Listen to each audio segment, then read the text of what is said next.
So thank you for the kind introduction, and thank you for inviting me to this really interesting meeting and giving me the opportunity to give you an update on CAR T-cell therapy in AML. So these are my disclosures. So because you need some resilience when I show you all the data on CAR T-cells in AML, I like to start by reminding you that in AML, one of the rare entities where it has definitely been shown that T-cells can do the job, and how we can now then translate this into alternative treatment strategies utilizing T, and then address the challenge of identifying a suitable target antigen. I don't have the answer, but I'm going to show you some of the aspects we need to consider. And then I'd like to introduce sort of 3 different strategies that are currently being employed in the setting of CAR T-cells in AML, and introduce to you the concept we are currently following, adapter CAR T-cells, and highlight some of the aspects I think that need to be considered for future strategies. So here's like the most important and most promising data we have for T-cells in the context of AML, just as a reminder. So with allogeneic stem cell transplantation, we have the most potent anti-leukemic treatment in the context of AML, and these are 3 examples to highlight the aspect. So if you compare allo stem cell transplantation versus conventional chemotherapy, you can clearly see that you have a great impact on relapse-free survival through allogeneic stem cell transplantation. And I like this data in the middle, which is pretty old, but it shows you the rate of relapse after syngeneic versus allogeneic stem cell transplantation. These patients get the same conditioning therapy prior to transplant, but the difference is that once you have allogeneic versus syngeneic T cells, and you have no sort of different antigens, no target antigens, so the reduction in risk of relapse after transplant of an allogeneic HLA matched donor is quite significant, and that is also shown here. Also older work where you can also see, and that is one of the questions that is of interest in the field, how do you discriminate between acute and chronic GVH versus graft versus leukemia impact? And there's a clear correlation also highlighting the impact of T cells in the context of AML. So clearly, as transplant is only eligible or suitable for a minority of AML patients, about 20 to 25%, due to age, comorbidities, and suitable donors, there is the strategy to utilize different strategies to recruit T cells. So these are strategies using bispecifics as well as CAR T, CAR NK cells, try to mimic the success story of allogeneic stem cell transplantation. And the question and the challenge is to identify suitable target antigens. So we can discriminate between lineage-restricted target antigens, and some of the most common ones are shown here, 123, CD33, CLL1, which are expressed within the myeloid compartment. Then we have the leukemia-associated antigens. Here are already sort of intracellular antigens that are presented in context of defined HLA molecules. And then ideally, we have leukemia-specific target antigens, and none of these have entered clinical trials yet. So if you think of the choice of target antigen, one has to consider, and I would like to highlight that it's always a question, we've done CAR T cells in hematology. Actually, that's not true. So I would say it's not the B-cell malignancies that are guiding our way, but B-cell malignancies are sort of the exception. In every other tumor entity, we are running behind, and that is true for other hematological diseases as well as solid tumors. So I would say B-cells are the exception, and everything else is struggling, as we've also heard in the context of glioblastoma. So one of the issues we have is clearly that we have a greater heterogeneity of target antigen, no matter which target antigen we are talking about. So it's not only that there are huge difference inter-individual, but also intra-individual. So we have differences in expression of these target antigens within one patient sample.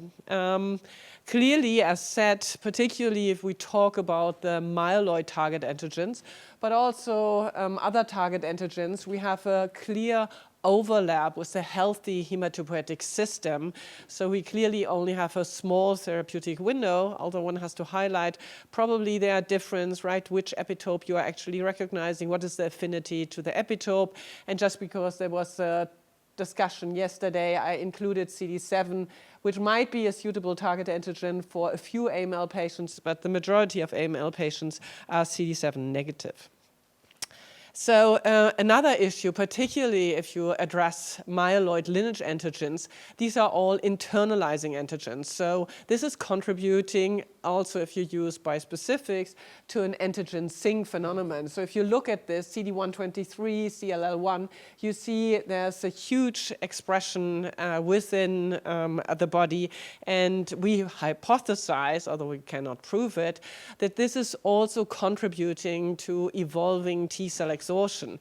And clearly, at least, it has been shown in the context of blinatumomab preclinically, but also through immune monitoring, that this continuous hitting and antigen engaging is inducing T-cell exhaustion, and that might also contribute in the context of AML when we are targeting these ubiquitously expressed target antigens. So if you look at what kind of target antigens are currently being followed in different clinical trials, there's a list here. And if you look at clinical government trials and look at the number of clinical trials currently being followed in the context of AML, you can see the lineage antigens, CD33, 123, and CLL1 are the most commonly target antigens that are currently being followed. So currently the lineage antigens are the main targets.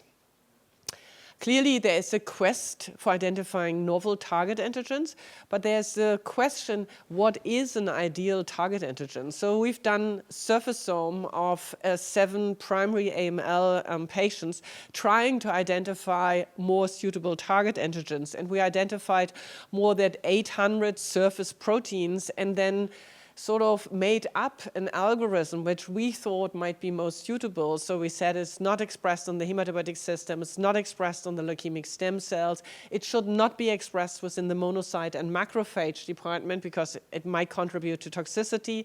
As said, it might contribute to T-cell exhaustion. And we came up now with 87 proteins, and now we have the challenge that we need to validate the expression on primary AML cells. So now we are currently reduced to those where we have commercial antibodies available, and we are currently testing 27 of these antigens on the quest to identify more suitable target antigens.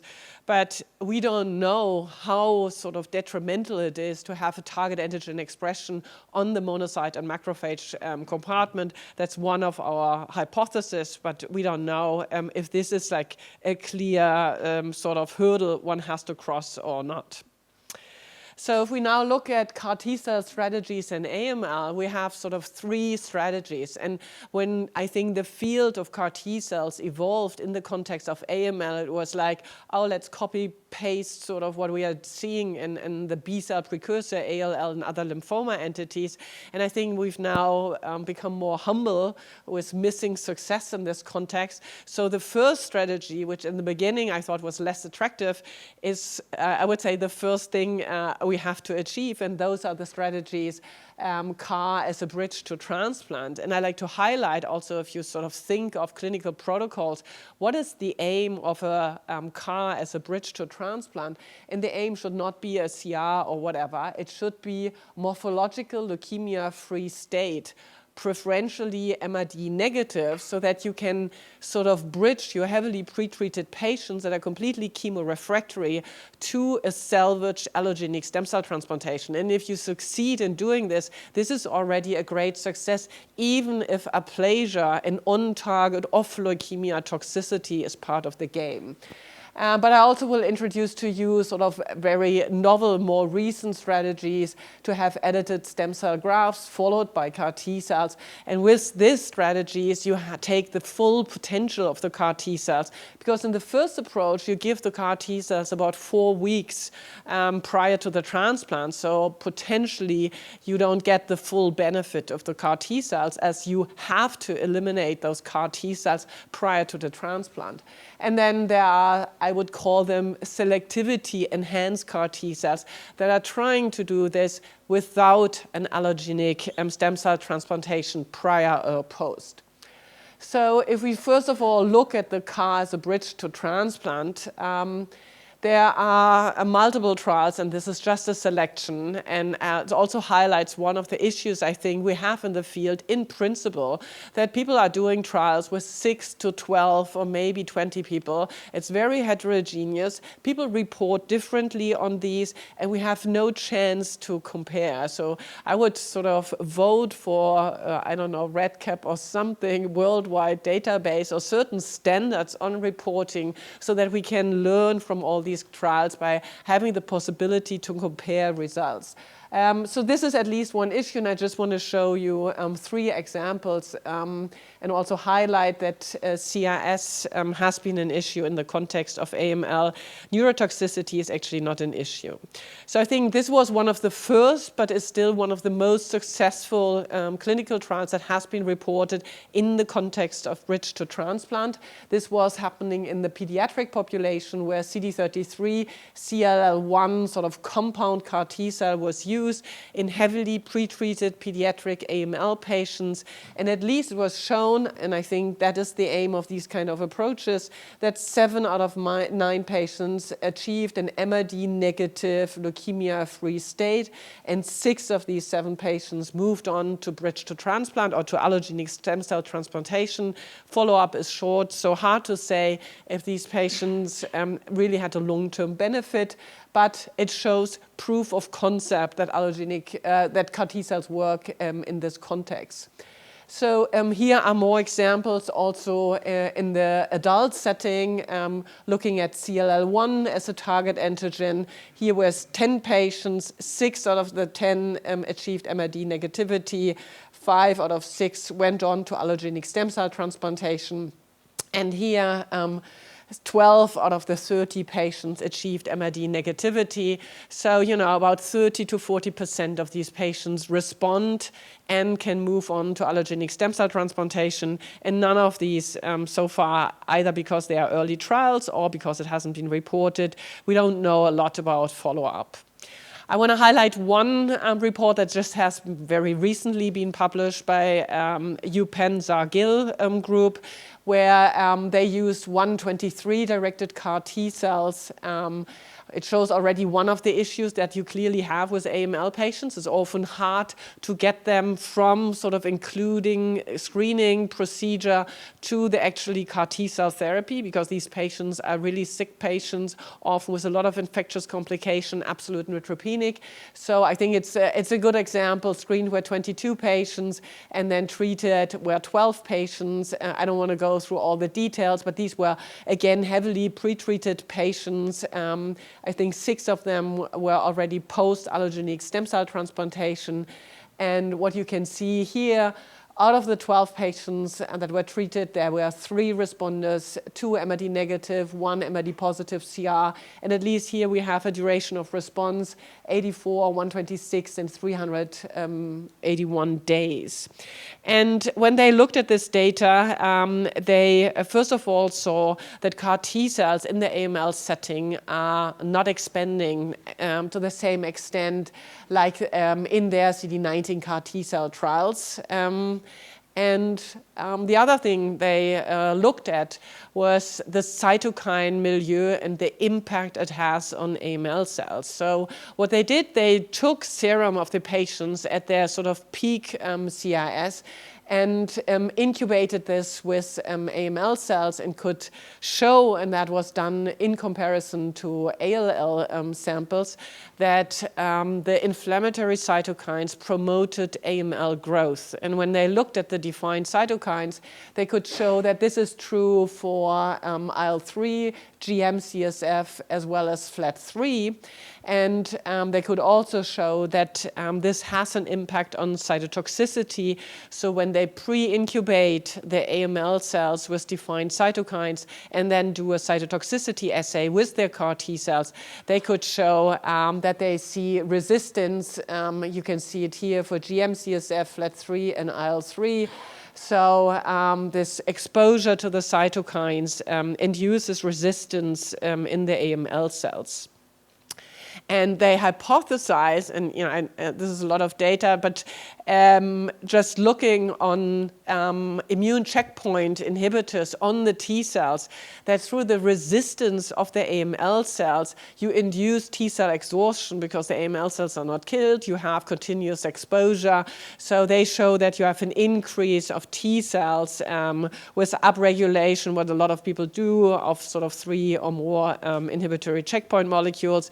I think that's also a topic by itself, what is really T cell exhaustion, but that was shown here. And they could also show that if you add ruxolitinib and thereby sort of counteract the STAT5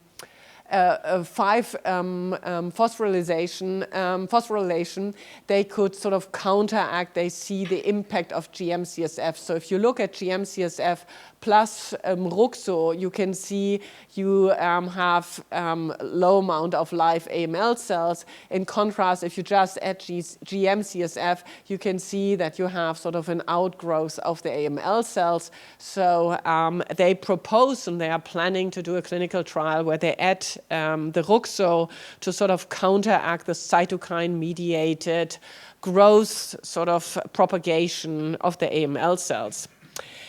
This has been already presented at several conferences, and we've also looked at this because we were very intrigued by this, and we could not replicate these data. And I don't want to go into the details of this. I just want to say probably it also depends again on AML subtype, possibly on concentration of GM-CSF, and it might be one of the resistance mechanisms, which I think is really interesting and worthy clearly to note.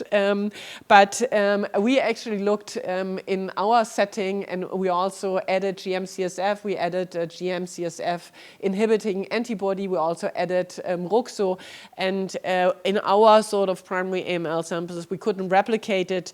So, it might be also a matter of concentration, dose, length of incubation, and also I think the heterogeneity of the AML samples. So I'm not sure that this paper answers all the questions, but it highlights one important aspect of immune escape. So the other strategy that gets now a lot of excitement is edited stem cell transplant followed by CAR T cells. This again goes back to Zargil work, where he showed in an animal model that you do a transplant with CD33 knockout hematopoietic stem cells, and then you see engraftment of these CD33 deleted cells. Thereby the hematopoietic system becomes sort of invisible to then CD33 directed CAR T cells that are given after engraftment. And this has now also entered a clinical trial, and they FDA asked them to do this in 2 separate approaches. So they first of all had to show that actually CD33 deleted stem cells engraft and give rise to a healthy hematopoietic system. So that's being done now in the first step. So they have a sort of CRISPR-Cas gene engineering strategy to have then a stem cell graft that is CD33 depleted.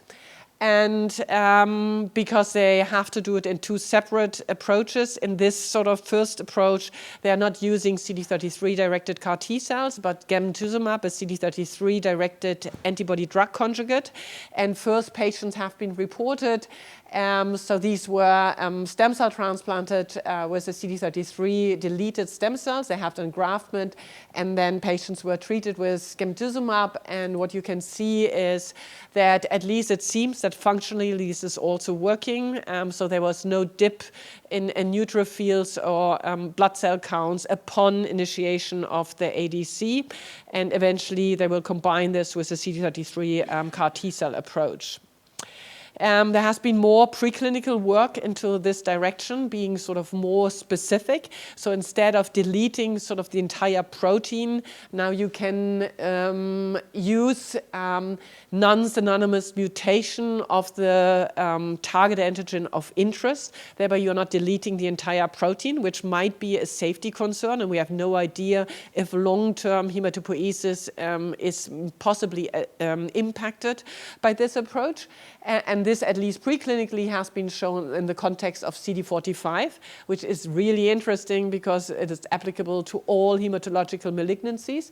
And it also has been shown in the context of FLT3, 123, and c-KIT, all preclinical. But as I heard, this is supposed to go into clinical trials next year. However, as said, all these approaches are based on allogeneic stem cell transplantation. And if you look at the numbers, in the US, you have 20,000 AM patients per year. And patients who are receiving an allogeneic stem cell transplant is 3,500. So all these strategies, CAR T plus allo, is only applicable to a small proportion of patients, although the numbers are a little bit higher, clearly, in Europe. So then there comes the selectivity enhanced approach that's trying to do this without an allogeneic stem cell transplantation. I don't have to tell the audience of all the different strategies that are possibly be useful in this context, particularly also split CAR T cells to increase specificity, but also adapter CAR T cells. One approach that has been developed by MSK, Michel Sadelein, and Sascha Hauptner is to try to increase affinity to the AML cells and sort of size the affinity to the healthy hematopoietic system, and at the same time counteract antigen escape. And they're doing this by targeting sort of a novel target antigen in AML, ADGE2, which has a sort of more better or safer possibly expression profile on AML cells and low on the hematopoietic healthy system. And they're combining this with co-receptor against CLL1, which integrates a positive co-stim domain for 1BB. And preclinically, the data looked excellent, and the first patient has been included in this trial, and we'll see how this will work out. In this trial, because I don't know how much the specificity has increased, patients have to have an allogeneic donor as a safety backup, but it's actually planned without allogeneic stem cell transplantation. So another approach is to use the adapter CAR T cell. It provides some advantages, and this has been a collaborative work with Miltenyi.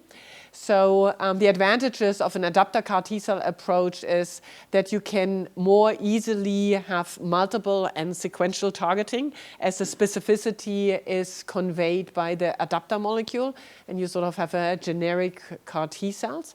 Therefore, you have an increased safety with an on-off safety switch.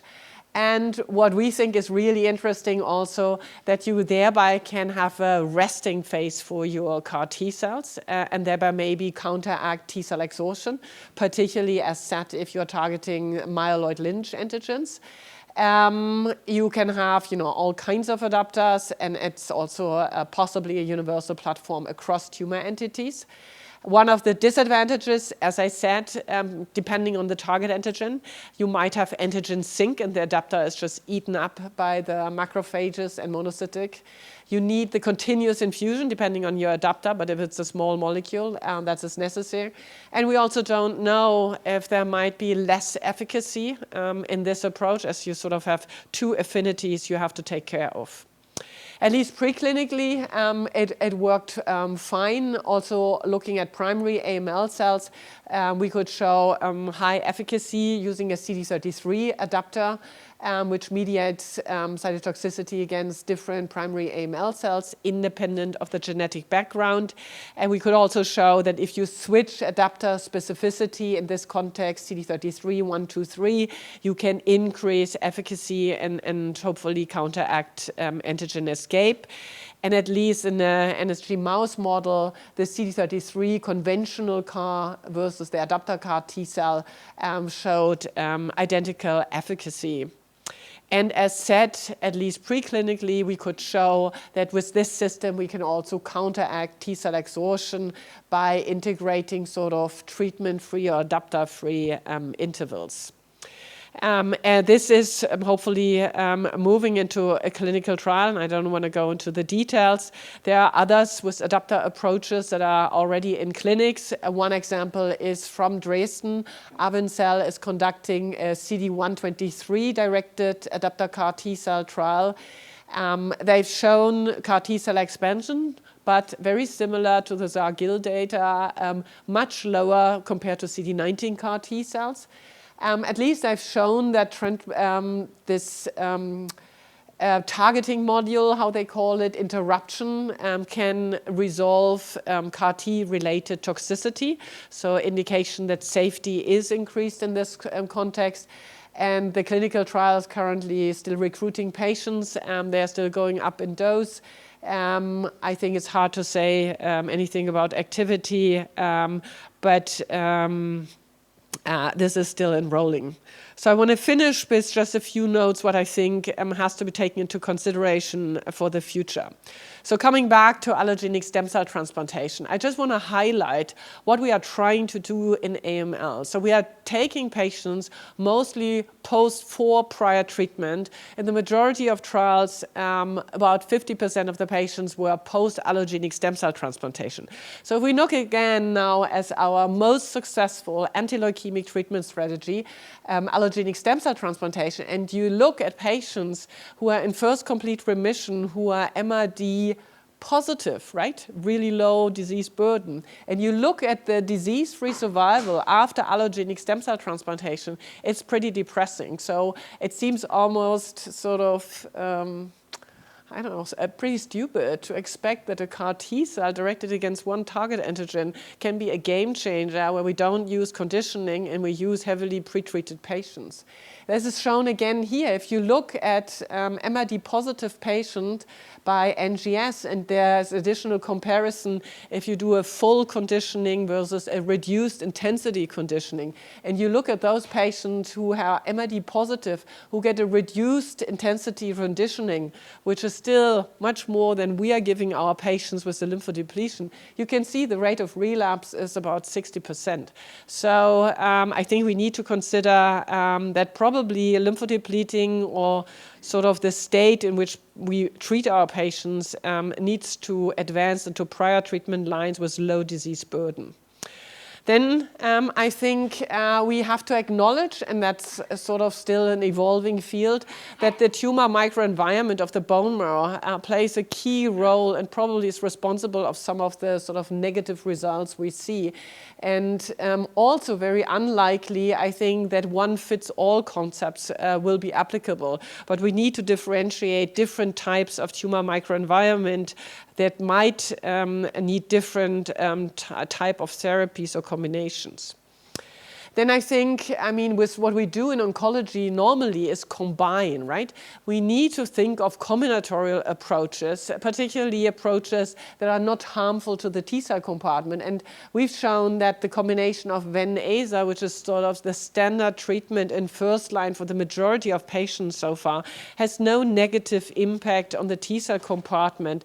And if you look at the Zargil data, Ruxo also had a positive impact on the GM-CSF-induced resistance.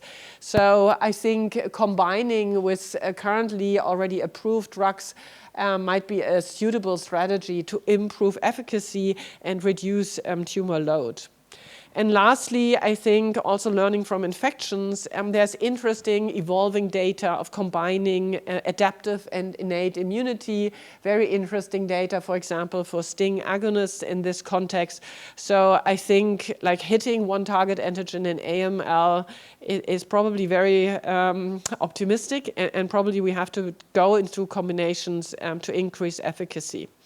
And then lastly, and that's sort of summarizing this up, I think when we report on these patients and what patients we're going to use, I think we need to go beyond genotype, which is like the big thing in AML, but also integrate in the inflammatory signature of those patients we are treating with these novel, really expensive immunotherapy approaches. And then, as said, apply these immunotherapy strategies early in treatment line. And I think hopefully that's going to work out into some kind of paper. There are US and EU initiatives to harmonize on reporting of CAR T-cell trials in AML and sort of the minimum prerequisite that you need to report on. Hopefully at some time it will be also adopted for journals, so then we can learn from these sort of small trials that are hard to compare. And with this, I'd like to finish and acknowledge the people in the lab. So this was mostly work from Daniel, also from Georg. They're all interested in T-cells, and by the funding agencies and all the patients that are brave to follow this path. And hopefully at some point we just had our celebration of life. I don't know, it doesn't show. Why doesn't it show? Can you make this slide go? So we just had a celebration of life of all our CAR T-cell treated patients, and hopefully at some point we'll have also AML patients there that are celebrating their life and are cured, like we see in lymphoma and ALL. Thank you.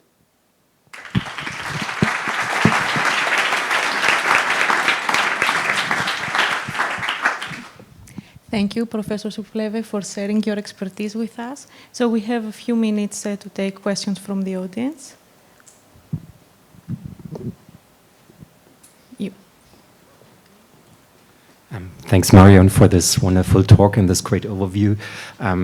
I may have a question regarding the targets you have introduced to us. I mean, something which puzzles me quite a bit is in AML that this is an immature disease, or the blasts have high plasticity, and some subpopulations may have certain antigens and others not. And even if you look at CD33 or CD123, subsets of the AML clone as a whole harbor an antigen and others not. Would that impact, in your opinion, the success of such therapies where you're just hitting one target? And what's your approach to this? I mean, this is different from lymphoma, where we have a stable antigen expression throughout almost all B-cell lymphomas like CD19. Yeah. As said in the beginning, we don't only have inter-patient, but also intra-patient heterogeneity. And at the beginning, I always looked at all the gemtuzumab data, also on the genetics, and if, where it's in the adverse ELN group, right, gemtuzumab doesn't work, and so on. Is it the biology? Is this also maybe because their CD33 low or less mature or something? I mean, I think it's really important.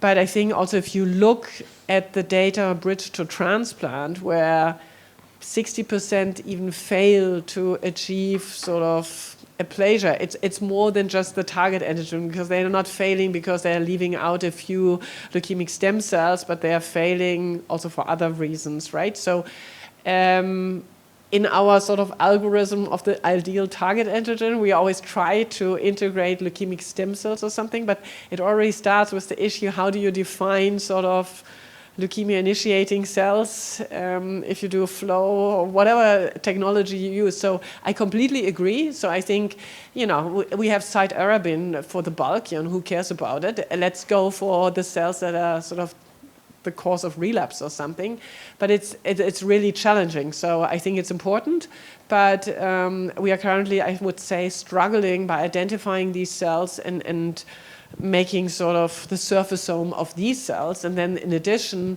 we don't know, you know, for the CAR T cells, maybe only a small proportion of molecules are sufficient. That makes it, in addition, hard. So yes. So do you think a next step would be to combine multiple targets to hit more than just one population? Yeah. So I think we'll never do this with one target. So I think that is very clear. So we need, I think, probably even more than 2 targets. So I think multiple targets. That's why I really like the adapter platform, right, where you can switch the targeting module. But then with Pi and so on, you have to start with one molecule and move on to the, so, you know, decades later. But yeah. I completely agree. Thank you. Jürgen, quick question so we can move on to the panel discussion. Very nice overview.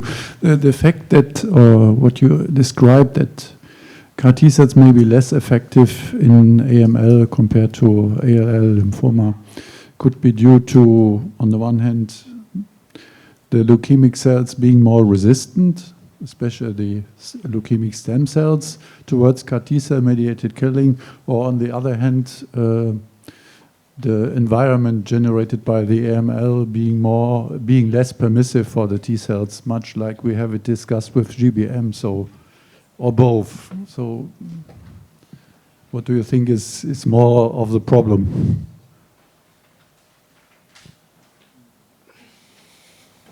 So I actually think there's some similarity to GBM. So I think this, if you look also at the signatures of lymphoma patients who are not responding to sort of CAR T cells and look at sort of the immune dysregulation also, I mean, one should not forget, right?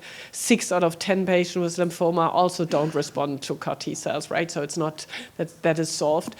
I think in a much higher percentage in the AML context, you have already this immune dysregulated environment, which sort of reduces T cell fitness function. And the question is, what is the best strategy to overcome this, right? I think that is at least the crucial part. And I think the immune dysregulation probably is induced by the AML cells. So I think having a low tumor burden might be at least beneficial in the context of the immune dysregulation. And